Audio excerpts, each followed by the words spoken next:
This is more votes and a higher percentage share of the vote against the Prime Minister than was achieved in the no confidence vote in Theresa May, and of course she went pretty soon thereafter. Boris Johnson needs to recognise that he doesn't have the support of his own backbenchers. 2/3 of his backbenchers voted against him yesterday. This is seismic. This should be the end of the road for what is a lame duck Prime Minister. He should have been gone by now. But the simple fact of the matter is that this is a man that doesn't deserve the trust of the people of these islands. He's broken the trust that was put in him.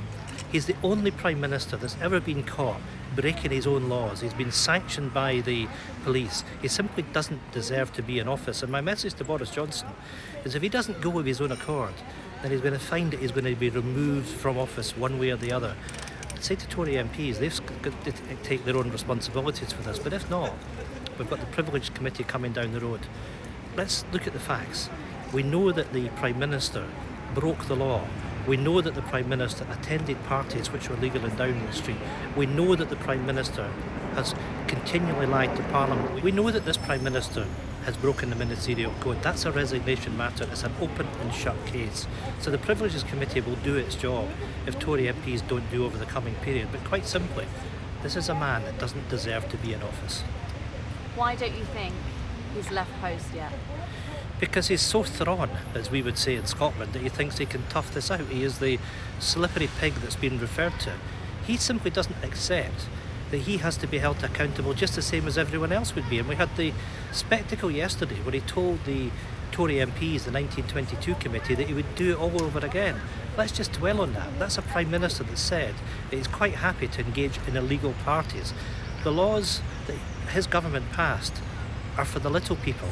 They're not for the likes of him. It's an entitlement that this Prime Minister has. But even if we step away from all the lying that we've seen from this Prime Minister and we look at his behaviour, the fact that this Prime Minister illegally shut down Parliament, lied to the Queen, was found guilty in the highest court of the land and acting in an unlawful way, that stuffs Tory donators into the House of Lords, those that pay the magic sum of £3 million, that seduces donations for the refurbishment of the Downing Street flat, that has engaged in dodgy contracts, again being found in a court of law, of unlawful behaviour over COVID contracts.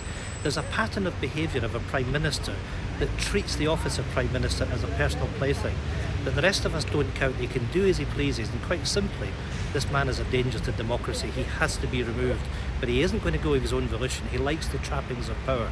So this man has to be removed. Parliamentarians have got a responsibility to stand up and do the right thing to do the job. The Culture Secretary yesterday, she gave an interview to the BBC, and she said that the donors were happy with Boris Johnson. Do you think the donors have too much control of the Conservative Party? What we see with Boris Johnson and his government is sleaze and corruption, the whole pattern of behaviour, and there needs to be a wake-up call. This is not the way that democracy is supposed to work in the United Kingdom. And when you've got a Prime Minister that breaks the ministerial code, seeks to amend the ministerial code to take him away from scrutiny, it simply isn't good enough. And Tory donors, there has to be transparency.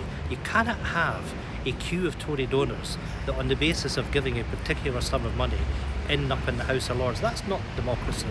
That's corruption. And that's paying for political power. Let's not forget, these are people that are put in the House of Lords that then make the laws of this country, and they're there for life. My goodness, what a signal that sends, not just to people here, but right around the world, at the way that this country operates.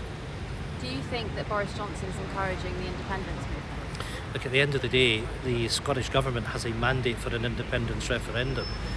And what I'm looking forward to over the course of the coming weeks and months, that the Scottish Government will be publishing papers, our vision of what an independent Scotland will look like. And I'm really looking forward to engaging with the electorate, all shades of opinion, to put across how we can take Scotland away from this toxic government that we have here in London, but more importantly that we have a positive vision, one that unleashes our green energy potential, creates that energy that will allow us to deliver a green industrial economy, make sure that we deliver against the poverty and the social disparity that we have in the UK, offering people a vision of a brighter future, one where Scotland will be back in the European Union. What a contrast, a message of hope, a vision where we can drive people out of poverty against what we see is a government consumed in its own troubles and its own sleaze and its own corruption. and is taking people into this cost of living crisis with no real leadership whatsoever. Does Boris Johnson speak for the working classes? Boris Johnson certainly doesn't speak for the working class. He doesn't understand the working class. He comes from entitlement, a Tory rich boy that went to the most expensive private school in the land. Of course he has no concept of what life is like for the ordinary people of whether it's Scotland or any other part of the United Kingdom.